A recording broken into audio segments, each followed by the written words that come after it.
এলাকার পাশে একটা খবর, একজন আল্লাহর ওলি আছেন, ওখানে মসজিদে থাকেন, এলাকার মানুষের জন্য দোয়া করেন। ওই বড় ভাই খবর পাইয়া তিনি দোয়ার জন্য চলে গেল। ফজরের নামাজ ওখানে পড়িয়া আল্লাহর ওলির সাথে একান্তে কথা বললেন, হযরত আমার জন্য একটু দোয়া করবেন, আমি যেন আল্লাহর পথে চলতে পারি। হযরত বলে, এই বিয়ে করছনি? কয় না। কেন করো না? বলে মেয়ে পাই না। কেমন মেয়ে চাও? হুজুর দোয়া করবেন, আমি এমন একটা মেয়েকে আমার স্ত্রী বানাতে চাই যে আমার ডান হাত ধরে আমাকে জান্নাতের পথে নিয়ে যাবে। কথা কইতেছে কইতেছে হঠাৎ কইরা জানালার বাহির থেকে একটা সালাম আসছে, একটা মেয়ে কচি কণ্ঠে সালাম আসছে, সালাম হুজুর, আমি এলাকার একটা গরিবের সন্তান, আমি একটা কন্যা সন্তান, দোয়ার জন্য আসছি। আমার বাবা গরিব, আমার মার ফ্যামিলিও বড় গরিব। ও মা, আল্লাহর ওলি জিজ্ঞাসা করে পর্দার আড়াল থেকে, মা তোমার বয়স কত? এত বিবাহ হয়েছে নি? বলে না হুজুর, হয় নাই। কেন হয় না? এক তো আমি বড় গরিব, আমার বাবাও গরিব, তো আর একটা হলো আমি দুনিয়াতে ভালো কোনো সন্তান পাই না। কেমন সন্তান চাও? মেয়েটা ডাক দিয়ে কয়, হুজুর এমন একটা ছেলে আমার স্বামী বানাতে চাই, যেই ছেলেটা স্বামী হইয়া আমার হাত ধরে আমাকে জান্নাতের পথে নিয়ে যাবে। মিলছে নি? হ্যাঁ, মিলে গেছে। হুজুর তো বিজা ফালাইছে, দুই সাইড থেকে মিলে গেছে। এই তুই কারে খুঁজে পেয়ে গেছে? যুবক আল্লাহর শুকর আদায় করলেন, হুজুর আপনি যদি আমার বিবাহের বন্ধনকে সুন্দর করে দিয়ে দেন, আমি আল্লাহর শুকর আদায় করব। সংক্ষেপে বলে ফেললাম, বিবাহ হয়ে গেল। এবার স্বামী আর স্ত্রী দুইজন জীবন চালায়, ফুলের বাগানে চলতেছে।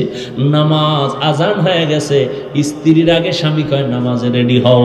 আবার সুযোগ পেলে স্ত্রী বলে, স্বামী কথা বন্ধ, নামাজের জন্য রেডি হও। রাতের বেলা ঘুমানোর সময় ওযু করে করে ঘুমায়। ফজরের সময় স্ত্রী আগে সজাগ হলে স্বামীরে ডাক দেয়, উঠো। আবার স্বামী যদি সজাগ হয়, স্ত্রীকে ডাক দেয়, তাড়াতাড়ি উঠো, নামাজ আদায় করো। আর তাহাজ্জুদে কান্না করে, হে মালিক, জীবনের আশা সবই পূরণ করছো, এখন আমার জীবনের আর একটা আশা আছে, আমার স্বামীর স্ত্রীর নেককার সন্তান দেও, একটা তোমার খাস বান্দা তুমি আমাদের দান করো। দুইজনে যখন দোয়া শুরু করেছেন, গভীর রাতে আল্লাহর আদালতে দোয়া কবুল হয়ে গেল। ভালো একটা নেককার সন্তান তাদের গর্ভে চলে আসলো। যুবকেরা খেয়াল করিও, ভালো একটা সন্তান তাদের গর্ভে চলে আসলো। এবার ইবাদত চলতেছে, কান্না চলতেছে, দোয়া চলতেছে। সন্তান যখন দুনিয়াতে আসে, দুনিয়াতে আসার পর এবার প্রথম কাজ হলো ডান কানে আজান দিবে, বাম কানে ইকামতের আওয়াজ দিবে। এবার আওয়াজ দেওয়াই হয়ে গেল সুন্নত অনুযায়ী। এবার দ্বিতীয় হাত, 7 দিন যখন হবে চুল ফালাবে, একটা সুন্দর নাম রাখবে। চুল ফালাইয়া নবীর তরিকে একটা সুন্দর নাম রাখছে। শেষে নামটা বলবো, বাসায় গিয়া নামটা খুঁজা ইতিহাস খুঁজা খুঁজা বের করবি। নাম রাখছে সুন্দর। এরপরে মা বাবার হক হলো সন্তানের আদব শিক্ষা দাও। আল্লাহ রাসূলুল্লাহ সাল্লাল্লাহু আলাইহি ওয়া আলিহি ওয়াসাল্লাম, মান বুলিদা লাহু ওয়ালাদুন ফালইউহসিন ইসমাহু ওয়া আদাবা, ফাইদা বালাগা ফালিউযাওবিজহু, ফাইন বালাগা ওয়া লাম ইউযাওবিজহু ফাআসাবা ইসমান ফাইন্নামা ইসমুহু আলা আবি। মা বাবার প্রথম সন্তানের আদব শিক্ষা দেও। দুনিয়াতে সবথেকে আদব শিক্ষা দিছে রহমতের নবীর আদর্শ। সন্তানটারে এবার আদব শিখাইয়া অল্প বয়সে যুবক বড় দামি হয়ে গেল, সুনাম অর্জিত হয়ে গেল। এই যুবকের এত পাওয়ার, মা বাবার দোয়া লাইগে গেছে কপালে। এই যুবক এখন যেখানে যায় সেখানে শুধু ইসলামের আওয়াজ, সুন্দর আওয়াজ, কালেমার পতাকার আওয়াজ। মিশরে গিয়া হাত দিছে, জালেম ধ্বংস হয়ে গেছে। বাইতুল মুকাদ্দাস আমাদের প্রথম কিবলা ইহুদি বেঈমানেরা দখল করেছে। এই যুবক সিরিয়াটারে দখল করেছে, এই যুবক মিশর বিজয় করেছে, এই যুবক বাইতুল মুকাদ্দাসের জালেম থেকে মসজিদকে নিরাপদে নিয়ে আসছে। ও যুবক বাবারা, এই মা বাবার দোয়া পাইয়া যেই সন্তান দুনিয়ায় নাম করে গেছে, ইতিহাসের পাতায় তার নামে এখনো স্বর্ণাক্ষরে লেখা আছে।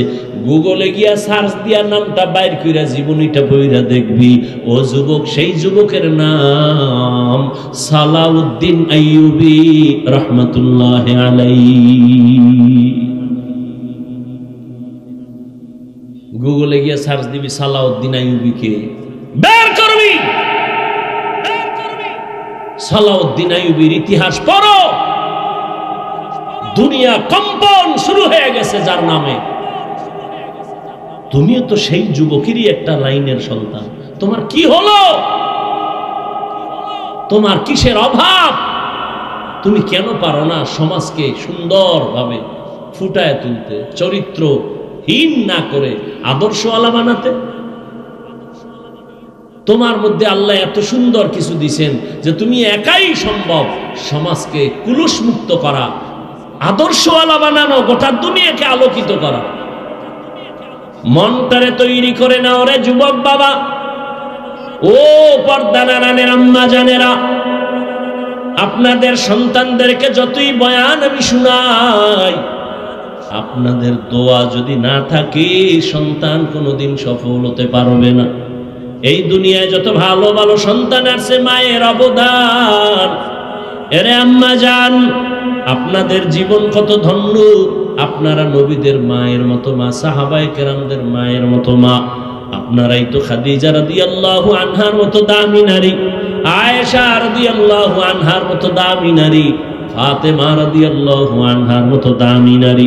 এরে আম্মা জান, মনে কি চায় না একটা আদর্শ সন্তানের মা হয়ে কবরে যাবেন?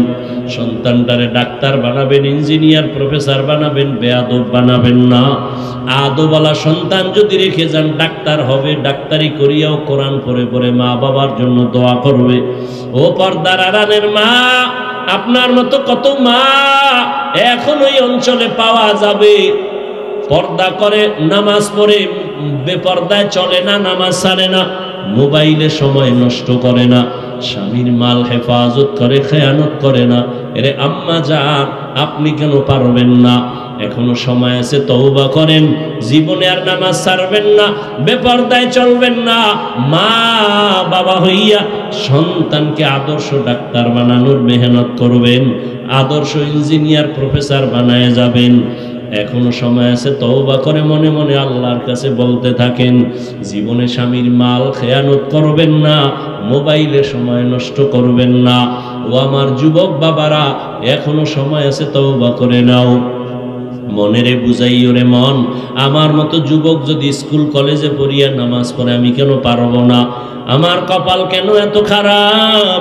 এখন থেকে তওবা করো, মনে মনে আল্লাহকে বলো, হে আল্লাহ, জীবনে নামাজ ছাড়বো না, বেপর্দায় চলবো না, দাড়ি কাটবো না, মা বাবারে কষ্ট দিব না। উলামায়ে কেরামের দোয়া নিয়া, শিক্ষকের দোয়া নিয়া নবীর তরিকা মেনে চলবো। ও আমার বৃদ্ধ বাবাজিরা, আপনার মতো কত বুড়া মানুষ এখনো হাতে লাঠি নিয়ে মসজিদে গিয়ে নামাজ আদায় করে, আপনারা কেন পারবেন না? এখন থেকে তওবা করে তৈরি হয়ে যান। আল্লাহ আজরাইল আসার আগে আমি তওবা করে তৈরি হয়ে যাব। কোন দিন মরণ হবে জানা নাই। আর নামাজ ছাড়বো না, বেপর্দায় চলবো না, মা বাবার দোয়া নিয়ে চলবো, শিক্ষকের দোয়া নিয়ে চলবো। আর কোনোদিন নামাজ ছাড়বো না, বেপর্দায় চলবো না, আল্লাহর নবীর তরিকার বাহিরে চলবো না। তওবা করার মতো যদি অন্তর তৈরি হয়, অন্তরে যদি কোনো মুনাফিকি না থাকে, যাদের অন্তরে তওবার খাঁটি নিয়ত আছে, খাঁটি তওবার নিয়তে দুটো হাত আল্লাহকে দেখাইয়া দাও। আম্মা জান আয়েশা রাদিয়াল্লাহু আনহার প্রসিদ্ধ বর্ণনা মতে কোরআনের আয়াত সংখ্যা হলো ৬৬৬৬। ইমাম শাফিঈ রাহমাতুল্লাহি আলাইহি বলেন, আল্লাহ পাক শুধুমাত্র ওয়াল আসরি সূরাটাই যদি দিতেন, আর অন্য কোন আয়াত যদি আল্লাহ অবতীর্ণ নাও করতেন, আর দুনিয়ার সব মানুষ যদি ওয়াল আসরে সূরাটার উপরে জীবন চালাইতো, বিনা হিসাবে জান্নাত পেয়ে যাইত। এবার বুঝেন সূরাটার পাওয়ার কত। সূরাটার শুরুতে রব্বে করিম কসম করেছেন ওয়াল আসর, আসরের শাফাত, ইন্নাল ইনসানা লাফি খুসর। আল্লাহ তাআলা সূরাটার শুরুতে আসরের শপথ করলেন। এই রকম এখানে না, অনেক জায়গায় আমার আল্লাহ শপথ করে করে সূরা নাজিল করেছেন। ওয়াস সামাই যাতিল বুরুজ ওয়াল ইয়াউমিল মাউউদ ওয়া শাহিদিন ওয়া মাশহুদ ওয়াশ শামসি ওয়া দুহাহা ওয়াল কমারি ইযা তালাহা ওয়ান নাহারি ইযা জাল্লাহা ওয়াল লাইলি ইযা ইয়াগশাহা والتين والزيتون وطور سينين وهذا البلد الأمين।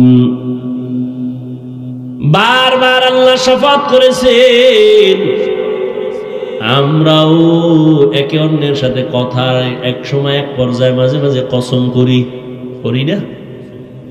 একজনারে আমি একটা কথা বললাম, সে বলে কথাটা এমন না, আমি বললাম এমনই, কয় মানি না। আমি বললাম কসম মেনে নে, কসম খেয়ে বলছি, কয় হ্যাঁ এখন মানি। তাহলে আমরা যে কসম খাই, আমাদের কসমের কারণ হলো সন্দেহ দূর করা। ও রাজৈরের মুসলমান ও যুবক, জবান খুলে একটু জবাব দেও, আল্লাহর কোরআন সত্য নাকি মিথ্যা? দুনিয়ার সব মানুষ যদি আল্লাহর কোরআন মানে তাহলে সত্য, না না মানলেও সত্য। এই কালামে জিন্দা কোরআনে হাকিম হিকমতে উলায়া জালসতু কদিম। এই জায়গাটা খালি কেন? সামনে এত জায়গা খালি কা? এই যদি ওদিক থেকে বরকত আয় তাহলে মাঝখানে আটকে যাইবে, আমরা ভাবব না। আর এদিক দিয়ে যদি বরকত শুরু হয় তাহলে ওদিকে ভাইব না, মাঝখানে জায়গা খালি। এই বুদ্ধি দিছে কে তোমাকে? এনে ওগুলা দিয়ে মানুষ বসাইও, এই বরকত নষ্ট হয়, বুঝাইতে পারি না, যার মনে যা চায়। ওই যে বললাম না, বেশি কিছু বললে বলবে বক্তা বাদ দাও, আমগো যা করি এটা বাদ দেওয়া যাবে না। এ কথা কেউ বলবে? বলেন তো। এই মাঝখানে এটা ফাঁকা কেন? এই কোনো বক্তা বলবে? বক্তা অস করতে আইসে, অস করে চলে যাবে, এত টেনশনের টাইম কই? আর আমার তো মাথায় বাড়ি লেগে গেছে যে বরকত তো কমে যাব। আমার তো মাথার মধ্যে এটা ঢুকছে যে এত ফাঁকা তো রাখা যাবে না। এই এত ফাঁকা রেখে নামাজ হবে? কেন হবে না? কারণ নাই? বলেন না কেন কারণ নাই? তাহলে ওখানে কারণ থাকলে এখানে থাকবে না কেন? নামাজের কাতারে এত ফাঁকা হয়, তো এটাও তো একটা বরকতি মজলিস, এত ফাঁকা হবে কেন? বরং রসুলের সুন্নত কি 3 জায়গায় ফাঁকা রাখবা না। কয় জায়গায়? 3 জায়গায়। নামাজের কাতারে আর দ্বীনি মজলিসে শয়তান মাঝখানে জায়গা নেই। এই মাঝখানে তো শয়তান বয়ে রয়েছে, হয়তো ওদিকের বরকত হইলে আমরা ভাবু না, এদিক দিয়ে শুরু হইলে আপনারা ভাইবেন। কথা বুঝেননি? বেয়াদবি মাপ চাই ভাই, মুরব্বীরা আপনাদের দোয়া নিয়েই তো চলে, আমার তো আর এলেম কালাম কিচ্ছু নেই। তারপরও চাই যে আল্লাহর মহব্বত থেকে যেন আমরা কেউ বঞ্চিত না হই।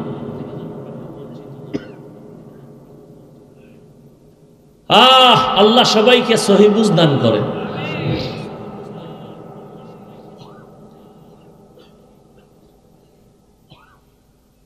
তো আল্লাহ পাক শপথ করলেন কেন? কোরআন তো সত্য, কেউ মানুক আর না মানুক, মানলেও সত্য না মানলেও সত্য। আল্লাহর কথা তো সবই সত্য। কসম কাটলেন কেন? আমরা কসম কাটি সন্দেহের জন্য, দূর করে দেই। আল্লাহর কোরআনে কি সন্দেহ আছে? তাহলে আল্লাহ কসম খাইলেন কেন? বারবার কসম খাইলেন। তিনের কসম, জৈতুনের কসম, তুরে সিনার কসম, নিরাপদ শহর মক্কা নগরীর কসম কেন খাইলেন? এর বিস্তারিত কথার সংক্ষিপ্ত জবাব হলো, আল্লাহর সব কথাই সত্য, গুরুত্বপূর্ণ, তবে কসমের কথাটা আরো গুরুত্বপূর্ণ বুঝাবার জন্য। 2 নম্বর কথা হলো, আল্লাহ যেই জিনিসের উপর কসম করবেন ওই জিনিসটা অনেক দামি, এটা বুঝাবার জন্য। যেমন ওয়াল আসর, আসরের শপথ করলেন, আসর বড় দামি একটা সম্পদ। আসমানের কসম করেছেন, আসমান বড় একটা অমূল্য সম্পদ। জমিনের কসম খেয়েছেন, জমিন বড় দামি একটা সম্পদ। সূর্যের কসম খেয়েছেন, সূর্য বড় দামি একটা সম্পদ। দুনিয়ার বড় বড় বড় বড় বেঈমান ওই সূর্য দেখা চিন্তা করে করে কালেমার পতাকায় ঢুকছে। এত বিশাল সূর্য কে বানাইলেন? এটা কেমনে চলে? সকালে ঘুরতেছে ঘুরতেছে ঘুরতেছে, আবার সারা দুনিয়ার মানুষের আলো দিয়া আবার জাগায় সকালে সেই সূর্য হাজির। আল্লাহ তাআলার এগুলো এক একটা নিদর্শন। আসমান একটা নিদর্শন। এই প্যান্ডেল টানাইতে কত পরিমাণ খুঁটি, আরো পারলে ডেকোরেটর ওয়ালারা আরো খুঁটি দিতে চায়। এই প্যান্ডেলে এতগুলো খুঁটি যদি দেওয়া লাগে, আল্লাহর আসমান 7টা আল্লাহ টানায় রাখছেন, কোনো খুঁটির কোনো প্রয়োজন হলো না। নিচের থেকে খুঁটি নাই, উপর থেকে রশির কোনো টানাও নাই। এগুলো জ্ঞানী যারা ভাবতে থাকবে আর বলবে, রব্বানা মা খালাকতা হাযা বাতিলা সুবহানাকা ফাকিনা আযাবান নার। আল্লাহ, তুমি অনর্থক কিছু বানাও নাই। আসরের শপথ করে আল্লাহ বুঝাইলেন, আসর বড় দামি। এটাকে তুমি যদি দাম দাও তো তোমারও দাম বেড়ে যাবে। এরপরের কথাগুলো আরো গুরুত্বপূর্ণ। আল্লাহ বলেন, ইন্নাল ইনসানা লাফি খুসর। কসম খাইয়া কথাটার গুরুত্ব বাড়াইলেন, আবার ইন্না নিশ্চয়ই তাকিদ দিলেন। সব দুনিয়ার মানুষ অবশ্যই জাহান্নামী। দেখেন তো, একদিকে কসম খাইলেন, আবার তাকিদ দিলেন 2টা। ইন্না এক তাকিদ, লাফি লাম তাকিদ। বারবার তাকিদ দিয়া বললেন দুনিয়ার সব মানুষগুলো জাহান্নামী, একজন মানুষও বাদ নাই। আল ইনসানের আলিফ লাম ইস্তেগরাকি, সব মানুষ। বাংলাদেশের প্রতিটি মানুষ জাহান্নামী, আমেরিকার মানুষ জাহান্নামী, লন্ডন লেবাননের মানুষ জাহান্নামী। এক কথায় জমিনের একটা মানুষও জাহান্নামী না বলার কোনো উপায় নাই। এই আয়াত তার দলিল, সব মানুষ জাহান্নামী। তুমি এটারে হালকা মনে করবা, শপথের সিল লাগাই দিছে। ওয়াল আস, শপথ, কোনো সন্দেহ করা যাবে না। এরপরে আবার ইন্না, নিশ্চয়ই, আরো মজবুত। লাফি খুস, অবশ্যই জাহান্নামী। এতগুলো কথা এত তাকিদ দিয়া শোনার পরে কি মনে হয় আল্লাহর কথা মিথ্যা? সব মানুষ জাহান্নামী, কসম খাইয়া কইছেন, তাকিদ দিয়ে কইছেন, সন্দেহ করা যাবে? তাহলে এবার আর নামাজ রোজা কইরা লাভ কি? আল্লাহ শপথ কইরেই যদি বলে সব মানুষ জাহান্নামী, তাহলে আর ইবাদত করে লাভ কি? কথা কি শেষ? আল্লাহ কয়, যতই তাকিদ দিছি কিন্তু নামের ব্রেক লাগায় দিছি। ইল্লা, কিন্তু সব মানুষগুলো জাহান্নামে যাবে, কিন্তু 4 গুণওয়ালারা জাহান্নামে যাবে না। কয় গুণ? ইল্লাল্লাযীনা আমানু ওয়া আমিলুস সালিহাত ওয়া তাওয়াসাউ বিল হাক্কি ওয়া তাওয়াসাউ বিস সবর। 1 নম্বর গুণের নাম ঈমান, দ্বিতীয় গুণের নাম নেক আমল। প্রথম গুণের নাম কি? দ্বিতীয় গুণের নাম কি? ভালো করে খেয়াল করেন। আল আসরে সূরাটা সবার প্রিয় একটা মুখস্থ সূরা। ছোট্ট সূরার মধ্যে পুরা জিন্দেগি ঢুকানো। টের পাইবেন কে জান্নাতের পথে আছেন, কে জাহান্নামের পথে আছেন। এ সূরা আপনাকে বলে দিবে। সব মানুষ জাহান্নামে যাবে, 4 গুণওয়ালারা জান্নাতে যাবে। 4 গুণের মধ্যে প্রথম 2টা গুণ ঈমান আর নেক আমল, এটা আল্লাহর হক। কার হক? আল্লাহর হক। আর ও যে 2টা গুণ আছে, ওই 2 গুণ হলো বান্দার হক। সেটা কি?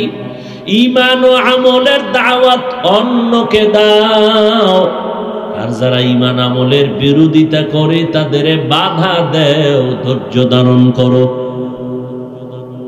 এখান থেকে কি বুঝলাম? ঈমান আর আমল আল্লাহর হক, অন্যরে দাওয়াত দেওয়া, বাংলায় বলে সৎ কাজের আদেশ দাও, অসৎ কাজে বাধা দাও। এই 2টা গুণ হলো বান্দার হক। আপনারা শুনছেন আগেও, আল্লাহর হক যদি বান্দা ত্রুটি করো আদায় করতে আল্লাহ ক্ষমা করে দিবেন, কিন্তু বান্দার হক বান্দা যদি ক্ষমা না দেয় আল্লাহ ক্ষমা দিবেন না। তাহলে যারা আমরা ঈমানওয়ালা আমলওয়ালা, আমাদের মাত্র আল্লাহর হক আদায়ের পথে আমরা আছি, ঈমান আছে আমল আছে, মাত্র আল্লাহর হক আদায়ের পথে আছি।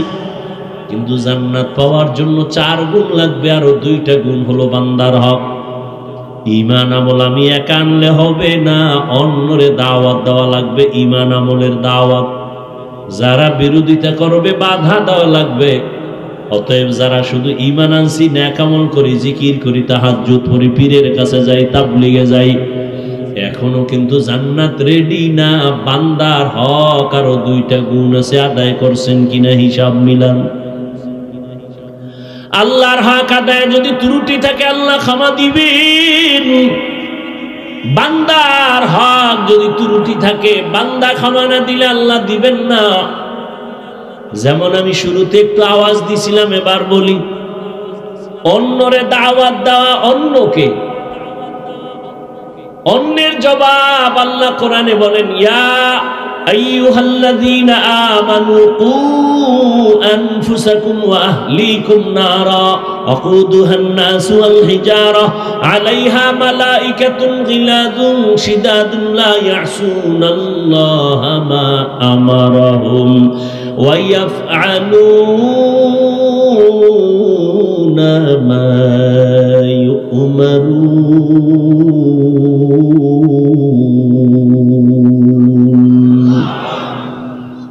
আল্লাহ বলেন, ও মুমিন, জাহান্নাম থেকে নিজেকে বাঁচাও, তোমার আহালকে বাঁচাও।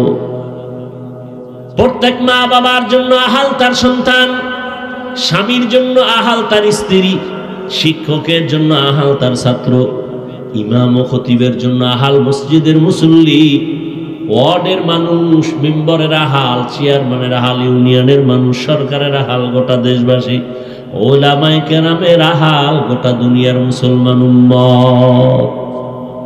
মা বাবা জাহান্নাম থেকে নিজেকে বাঁচাবেন, তারপরের দায়িত্ব আপনার সন্তানের বাঁচাবেন। স্বামী, আপনি জাহান্নামের আগুন থেকে নিজেকে বাঁচাবেন, তারপরের দায়িত্ব স্ত্রীকে বাঁচাবেন। শিক্ষক, জাহান্নামের আগুন থেকে নিজেকে বাঁচাবেন, তারপরে দায়িত্ব আপনার আহাল ছাত্রকে জাহান্নামের আগুন থেকে বাঁচাবেন। ইমাম খতিব সাহেব, জাহান্নামের আগুন থেকে আগে নিজেকে বাঁচাবেন, দ্বিতীয় দায়িত্ব আপনার আহাল মুসল্লিদেরকে জাহান্নামের আগুন থেকে বাঁচাবেন। এবার অন্য মানে আহাল, মা বাবার আহাল সন্তান। ও মা বাবা, আপনি নামাজ পড়েননি, রোজা রাখেননি, পর্দা করেননি, এটা আল্লাহর হক। এরপরে আপনার সন্তান, এরা যারা, এদের নামাজের দাওয়াত দিছেননি।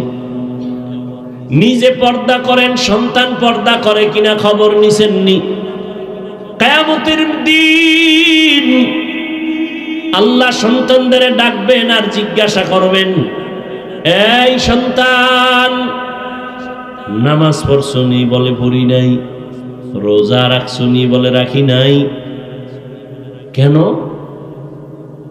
এবার সন্তান বলবে, আমার কোনো দোষ নাই, আমি দুধের দোয়া। তো সমস্যা কি? আমার আব্বা আম্মা সব ঝামেলা। তাই বলে, হ্যাঁ, দলিল কোরআনের আয়াত, সূরা আহজাব ৬৭ নম্বর আয়াত। সন্তান বলবে, রব্বানা ইন্না আতা'না সাদাতানা ওয়া কুবারা'না ফাআদাল্লুনাস সাবিলা। ও আল্লাহ, আমি বেনামাজি হই নাই, আমার মা বাবা আমারে বেনামাজি বানাইছে। রমজানে আমার আম্মা মাঝে মাঝে বলতো সাহারি খাইয়া রোজা রাখ। আব্বাজান কইছে খবরদার, চেহারা নষ্ট হয়ে যাবে। এরম বাপ নাই? রোজা রাখলে কি নষ্ট হবে? ওই আব্বাজানের জিজ্ঞাসা করতে মনে চায়, এই বাপ নামের কলঙ্ক, রোজা রাখলে চেহারা নষ্ট হবে। এবার তাকায় দেখো, মোবাইল চালাইয়া সারা রাত রুমের মধ্যে গুনা কইরা কইরা চেহারা ভাঙছে। এটা ঠিক কর। সারাটা রাত তোমার সন্তান দরওয়াজা জানালা বন্ধ করে মোবাইলের দিকে তাকাইয়া তাকাইয়া কবিরা গুনাহ দেখে দেখে চেহারার মধ্যে নূর নাই, চেহারাটা নষ্ট। তোমার এই সন্তানের চেহারাটা ভালো বানাইবা কেমনে? বিয়ার আগেই চেহারাটা নষ্ট হয়ে গেল, যৌবনও শেষ, জীবনও শেষ। বাবায় বাধা দিলেও সন্তান মানবে না, কারণ যেই সময় বাধা দেওয়ার নিয়ম ছিল সেই সময় মা বাবায় আদর দিছে, আরো করো, সময় মতো বাধা দেয়। দুনিয়াটা উল্টে গেছে কেমনে জানেননি? প্রত্যেক সন্তান মা বাবারে ভয় করবে, আর এখন উল্টা মা বাবা সন্তানের ভয় করে কখন পিডায়। প্রত্যেক ছাত্র শিক্ষকের ভয় করবে, কিন্তু এখন শিক্ষক ছাত্রকে ভয় করে কখন বেদবি করে ফেলে। লিকুল্লি শাইইন জিনাতুন ফিল ওয়ারা ওয়া জিনাতুল মারই তামামুল আদাবি আজ খোদা কা হি মে তৌফিকে আদব বেআদব মাহরুম গাশত আজ ফজলে রা। ও পর্দার আড়ালের আম্মা জানেরা, ও আমার বৃদ্ধ বাবাজি, কিয়ামতের দিন সন্তান মা বাবার বিরুদ্ধে আল্লাহর আদালতে আরজি পেশ করবে, হে আল্লাহ, আমার মা বাবা নামাজের তালিম আমারে দেয় নাই, রোজার কথা বলে নাই, ওয়াজ মাহফিলে মাঝে মাঝে বাবায় যাইতো, আমারে দাওয়াত দেয় নাই, আমার আব্বাজান জুমার নামাজে যাইতো, কখনো জুমার নামাজে আমারে ডাকে নাই। এবার আল্লাহ কইব, ঠিক আছে, সব মাইনে নিলাম, তুই বাবার কারণে বড় নাই। আচ্ছা, তোরে না আমি একটা বিবেক দিছিলাম, ভালো মন্দ যাচাই করা, কাহা দিছিলেন? দেখো না কত সন্তান মা বাবা চায় না নামাজ পড়ুক, এরপরও মা বাবার কথা ডেঙ্গিয়ে গিয়ে নামাজ পড়ে নাই। তা তুই বললি না কেন, ভালোটা গ্রহণ করলি না কেন? সন্তান বলবে, আল্লাহ, এটা আমার বিবেকের সাথে অন্যায় করে ফেলেছি। কথা হলো, আমার তো এটা ইনসাফের আদালত, আজকে বিবেকের বিচার হবে। দাঁড়া, ইন্নাস সামআ ওয়াল বাসারা ওয়াল ফুআদ কুল্লু উলাইকা কানা আনহু মাসউলা। চোখের বিচার হবে, কানের বিচার হবে, দেমাগের বিচার হবে, বিবেকের বিচার হবে। আল্লাহ যখন এই কথাই বল, কি আছে? আল্লাহ, যেই মা বাবার কারণে দাড়ি রাখতে পারি নাই, মা বাবার বয়ানের অভাবে নামাজি হতে পারি নাই, ও আল্লাহ, আমার দাবি হইল, আমারে যদি তুমি ফিডা একটা দেও, আমার মা বাবারে দুইটা দেওয়া লাগবে। আমারে যদি শাস্তি যা দেও, আমার মা বাবারে ডবল শাস্তি দেওয়া লাগবে। কোরআনের আয়াত, রব্বানা আতিহিম যিফাইনি মিনাল আযাব ওয়ালআনহুম লা'নান কাবীরা। সূরা আহজাব ৬৭ নম্বর আয়াত। মোবাইলে কোরআন শরীফ বাংলাটা ডাউনলোড কইরা সূরা আহজাবের ৬৭ নম্বর আয়াতে সার্চ দিয়া ব্যাখ্যা দেখবেন। কোরআন কিনার মতো তো আপনার কাছে টাকা নাই জুতা কিনার টাকা আছে, অন্য অন্য সব কিনার টাকা আছে, মাওলার কোরআন কিনে যে ঘরে রাখবেন দেখবেন ওই কপাল নাই। ওই যে বললাম কপাল যদি পুড়ে যায়, তা আমি কেন, রসুলের বয়ানও কপালে কালেমা আসে না, বলছি না, ভুলে গেছেন। আর কপাল যদি খুলে তো রসুলকে জবাই করতে আসিয়াও কালেমাওয়ালা হয়ে যায়। 27 বছরের যুবক, কি নাম, নবীরে জবাই করতে এসে কালেমা পড়ছে। সেই ওমরের নাম শুনলে এখনো মানুষের অন্তরে কম্পন শুরু হয়ে যায়। কে সে ওমর? রহমতের নবী বলেন, লাউ কানা বাদি নাবিয়্যুন লাকানা ওমর, আমার পরে যদি আল্লাহ নতুন কাউকে নবী বানাইতেন, আমার পরে নবী হতো আমার সাহাবী ওমর। অর্ধ দুনিয়া পরিচালনা করেন রাজনীতিবিদ একজন শিক্ষক হযরত ওমর। দিনের বেলা বিচার করেন, রাতের বেলা জনগণের কি হালাত ঘুরে ঘুরে খবর নেই। সেই ওমর যে রাস্তায় চলে শয়তান ওই রাস্তায় চলে না, পালায় যায়। কেমন পাওয়ার আল্লাহ দান করেছেন। ওমর আসতেছে রাস্তা দিয়ে, একটা যুবক মদের বোতল নিয়ে আগাইতেছে। ওমরের দেখা কাঁপ শুরু হয়ে গেছে। ওমর তো কথার আগে তরবারি রেডি, ও আল্লাহ মাফ করে দাও, আর জীবনে মদ পান করবো না, ওমরের হাত থেকে আমারে বাঁচাও। ওমর আসতেছে, দৌড়াইতেও পারে না, লজ্জা দাঁড়ায় গেছে। ওমর আইসা, এই যুবক বোতলের মধ্যে কি? ও কাঁপা শুরু হয়ে গেছে। বোতলের মধ্যে তো মদ, দিতে চায় না, দে। ওমরের কাছে যখন বোতলটা দিয়ে দিছি, ওমর হাতে বোতল নিয়ে দেখে এক ফোঁটা মদও নাই, পুরা বোতলে দুধে সাদা হয়ে আছে। হরকে দারাত খৌফে হক দর দিল মদম, জান্নাতুল মাওয়া দেহদ উরা মাকাম। ঈমান আমলের দাওয়াত অন্যকে দাও,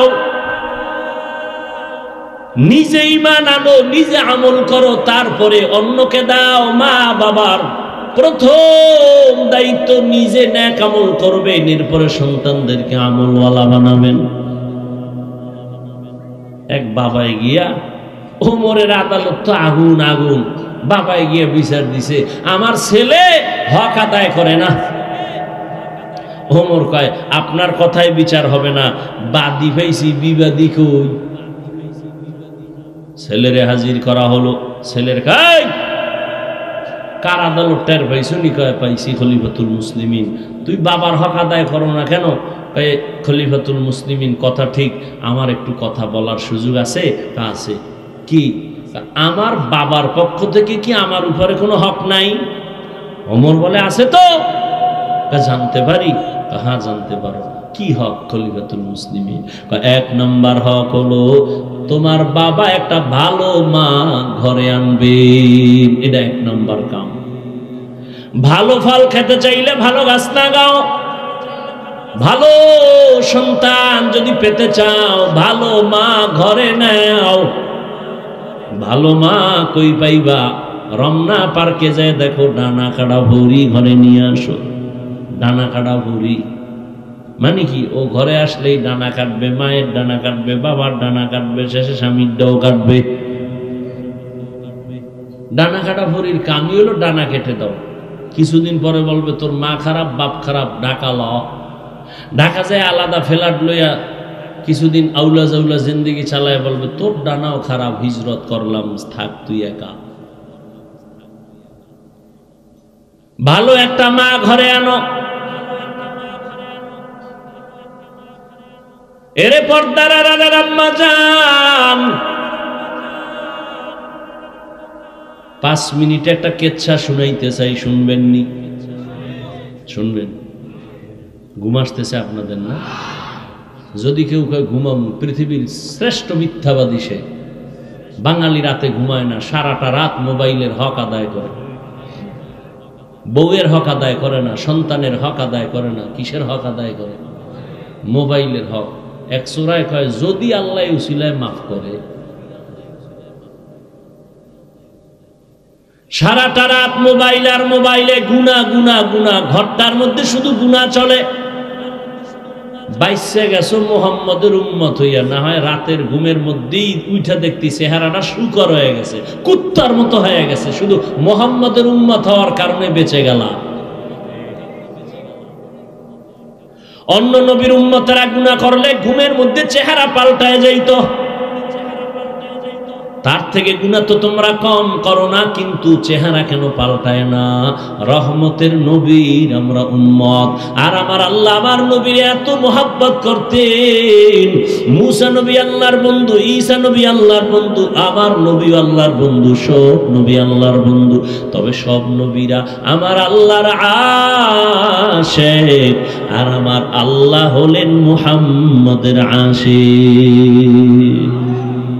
ইমামুল আউয়ালিন আল আখিরিন, বহরে সদকা রাহমাতাল লিল আলামিন, সাইয়্যিদুল কাউনাইন খাতমুল মুরসালিন, আখিরামত বুদে ফখরুল আউয়ালিন। এরে আল্লাহর বান্দারা, একটা ভালো মা ঘরে আনিও।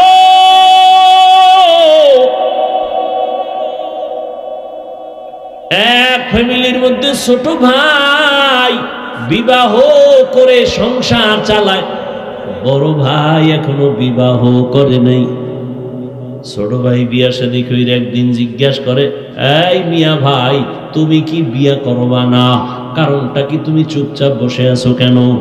এবার বড় ভাই কয়, হ্যাঁ বিয়া করব, তবে আমি মনের মতো মেয়ে পাই না, কারে বিয়া করব? সব ডানা কাটার দল। ছোট ভাই ভাবলেন, সম্ভ্রান্ত পরিবারের একটা ভালো মেয়ে চায় আমার ভাই। খুঁজে খুঁজে একটা সম্ভ্রান্ত পরিবারের একটা দামি কন্যা রেডি করলো। এই যুবকেরা ভালো করে খেয়াল কর, পর্দার আড়ালের মায়েরাও খেয়াল করিয়েন, আমার বাবাজিরাও ভালো করে খেয়াল করিয়েন, ভালো করে বুঝো। বড় ভাইয়ের জন্য ছোট ভাই মেয়ে ঠিক করে ফেললো। বড় ভাই, কি চাও? তার থেকে আরো দামি মেয়ে রেডি করে ফেলেছি। কি পরে? বলে জেনারেল লাইনে বড় দামি শিক্ষিতা নারী। বড় ভাই বুঝে ফেলাইছে, কারণ এই মাইয়া না। আরে এত কষ্ট করে রেডি করলাম, এটা না মানি না, আমি যা চাই তা পাই না। ছোট ভাইকে, তুমি আসলে বিয়েই করবা না? না করবো, তোর কপালে বিয়েই নাই। বড় ভাই একটা আওয়াজ দিছে, ভাই শোন, আল্লাহ যদি কবুল করে একদিন আগে পরে আমার কপালে বিবাহ থাকলে আমারে আল্লাহ মেয়ে দিবেন, তো কেমন মেয়ে চাও?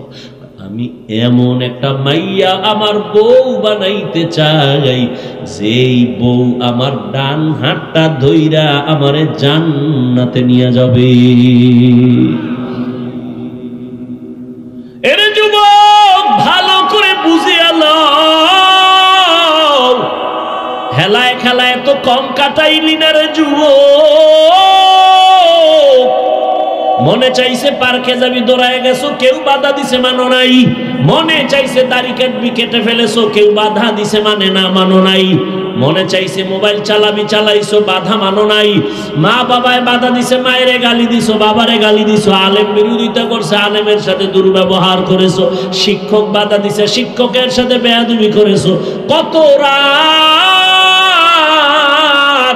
মোবাইল নিয়ে গুনাহ করে করে রাত কাটাইলি। আরো কত রাত গুনাহ করলে তোর আশা মিটবে? তারপরে তুই তওবা করবি? বল, এখনো কি তওবা করবি না? মনে মনে কত শখ ছিল, জাহান্নামের বাগানে যাবি, পার্কে যাবি, মেয়েদের নিয়ে আড্ডা দিবি, নাচ গান করবি, কত শখ জীবনে মিটাইলি। এখনো কি তোর বাকি আছে? আরো গুনাহ করবি, তারপরে তওবা করবি। তবে আগে আমাকে বল, তোর হায়াতের আর বাকি কয়দিন? করোনার ভেতরে যুবকের লাশ আর লাশ, ছাত্র জনতার আন্দোলনে তাজা যুবকের লাশ, ঘুমের বিছানায় যুবকের লাশ, পানির নিচে যুবকের লাশ। আমাদের বরিশাল রোডটার মধ্যে এমন একটা দিন নেই অ্যাক্সিডেন্ট হয় না। আর যুবকদের জন্য নতুন ভাবে মরণের আর এক ফাঁদের নাম হলো মোটর সাইকেল, বাইক। কি ওইটার উপরে উঠলেই তো শরীর আগুন হয়ে যায়, কি এর ঠান্ডা মান্ডা না? আর পেছনে যদি কোনো বিপরীত পাশ থাকে তা তো আরো আগুন। ধাম করে গিয়ে বাসের চাক্কার তলে ভিড়ে গেছে। টেলিফোন আসছে বাসায়, মা ধরছে, কে? সন্তানের মা। বাবারে দে। বাবায় ধরে কয়, কে তুমি? বলে, তুমি নাই, গাড়ি নিয়ে অমুক জায়গায় আসো, লাশটা নিয়ে যাও। বানায় বলতেছি, তুমি মনে করছো তুমি সুস্থ, অনেকদিন বাঁচবা, তোমার পরিকল্পনা ঘুমের টুপিটা দেখবা নাই। কালকে এই টাইমে তুমি হতে পারো লাশ। কি অসুস্থ মানুষ ডাক্তার কয় যা পারো খাওয়ায় দাও, বাঁচবে না, কিন্তু সেই অসুস্থ লোকটা লাঠি নিয়ে এখনো হাঁটে, সুস্থ মানুষটা তার সামনেই মরে গেল। ও আমার কলিজার যুবক বাবা, রাগ করিও না, বেয়াদবি মাফ করিয়া দিও। অথচ তোমার মতো আমি যে এতক্ষণ তোমারে বয়ান শুনাইলাম, একবারও কিন্তু বলি নাই আমি পাঁচকল্লি টুপি মাথায় দিছি, তোরা দে, না হয় জাহান্নামে যাবি, একবারও বলি নাই। আমি এতক্ষণ যে বয়ান শুনাইলাম, আমি কওমি মাদ্রাসার সন্তান, একবারও বলি নাই তুমিও কওমি মাদ্রাসায় না গেলে তোমার কপাল পুড়ে যাবে। আমি তাবলিগের লাইনের সন্তান, পীরের একজন মুরিদ, একবারও বলি নাই তুমি যদি পীরের কাছে না যাও, তাবলিগে না যাও, তুমি জাহান্নামী হয়ে যাইবে, একবারও বলি না। তো তোমার টেনশনও নাই, আমি দ্বিতীয়বার বলবো না, কোনো টেনশন নাই। আমি তোমারে হুজুর বানাইতে আসি নাই, বরং আমি তোমাকে চাই তুমি স্কুলে পড়ো, কলেজে পড়ো, চাকরি করো, ব্যবসা করো, ডাক্তার হও, ইঞ্জিনিয়ার হও, প্রফেসর হও। তবে আমার ছোট একটা দাবি, জীবনে বেয়াদব হইবা না। তোমার আচরণে কোনোদিন মা বাবা যেন কষ্ট না পায়, উলামায়ে কেরাম কষ্ট না পায়, শিক্ষকেরা যেন কষ্ট না পায়। কারণ মা বাবারে কষ্ট দিয়ে যদি সামনে আগাও, কপাল পুড়ে যাবে, চরিত্র ধ্বংস হয়ে যাবে। শিক্ষকের বরদোয়া যদি কপালে লাগে, শিক্ষার জগৎ থেকে হারায় যাবা। আলেমের বরদোয়া যদি কপালে নিয়ে নাও, জীবনে চরিত্রের রাস্তার খুঁজে পাইবা না। অতএব ডাক্তার হও, আদবওয়ালা ডাক্তার হইও, তাসনিমার মতো বেয়াদব যদি হও, জুতা খাইয়া পালাতে হবে। মা বাবার দোয়া, শিক্ষকের দোয়া, উলামায়ে কেরামের দোয়া নিয়ে সামনে আগাই ওরে যুবক। এবার একটু বাস্তবে তাকায় দেখো তো, জীবনে কোনোদিন মাদ্রাসায় পড়ে নাই, আলিফ বা তাও জানে না। তোমার মতো যুবক স্কুলে পড়ে, কলেজে পড়ে, চাকরি করে, ব্যবসা করে, 5 বেলার নামাজ পড়ে, সত্য কথার সাক্ষী দাও আসেনি। আর ওয়াজের দরকার নাই, এই কথাটাই তোমার জেহেনে ঢুকাও, বিবেকের প্রশ্ন করো। তোমার মতো যুবক যদি জেনারেল লাইনে থাইকে নামাজ পড়ে, বলো তুমি কেন নামাজ পড়তে পারো না? অবশ্যই তোমার কপালে কারো অভিশাপ লাগছে। তোমার মতো যুবক রাস্তায় গাড়ি চালায়, নামাজ ছাড়ে না, বলো তুমি কেন পারবা না? তোমার মতো যুবক নদীর মধ্যে মাছ ধরে, নামাজ পড়ে, কৃষি কাজ করে, নামাজ পড়ে, র্যাব, আর্মি, পুলিশ, বিডিআরের চাকরি করে, নামাজ পড়ে, তুমি কেন পারো না? ওসি, ডিসি, এসপি, উকিল, ব্যারিস্টার নামাজ পড়ে, তুমি কেন পারো না? তোমার মতো যুবক শ্রমিকের কাজ করে, ব্যবসা করে, হালাল ভাবে চলে, ঢাকা কলেজে গিয়ে দেখাস, জাহাঙ্গীরনগরে গিয়ে দেখো তোমার মতো ছাত্র কলেজে পড়ে, মাথায় পাগড়ি, বড় দাড়ি, বড় জামা, মসজিদের খতিব। ও ভাই তুমি কোন মসজিদের খতিব? বলে আমি কোনদিন খতিব কেন হব, আমি তো আরবি ভালো করে পারি না। তো এই অবস্থা কেন তোমার? বলে আমার মা বাবার দোয়া আর উলামায়ে কেরামের নেক নজর। বানায় বলতেছি নাই এরকম ছাত্র? তোমার সমস্যা কি? তোমার কপালে কার বরদোয়া লাগছে মনে হয়? নাইলে এইরকম খারাপ তো তুমি হইতে পারো না, তুমি তো মুসলমান। ঘটনাটা মনে আছে তো? শেষ 5 মিনিটে শেষ। বড় ভাই কি কইছে কও, নাইলে এটা আর কমই না। কি কইছে? এমন একটা মেয়ে আমি বিবাহ করতে চাই যে আমাকে জান্নাতে নিয়ে যাবে আমার ডান হাত ধরে। ছোট ভাইকা তোর কপালে এমন মাইয়াও নাই, বিয়াও নাই। বড় ভাইকা আল্লাহ যদি কবুল করে সময় লাগবে না, ঠিকই কিছুদিনের মধ্যে খবর পার্শ্বে এক এলাকায় আল্লাহর ওলি আছেন। আগের দিন তো এখনো একটু কইমে গেছে, জৈনপুর থেকে আল্লাহওয়ালারা আইসা এলাকায় এলাকায় ঘুরতো না কি? আরে আগের দিন তো কই গেল বরকত।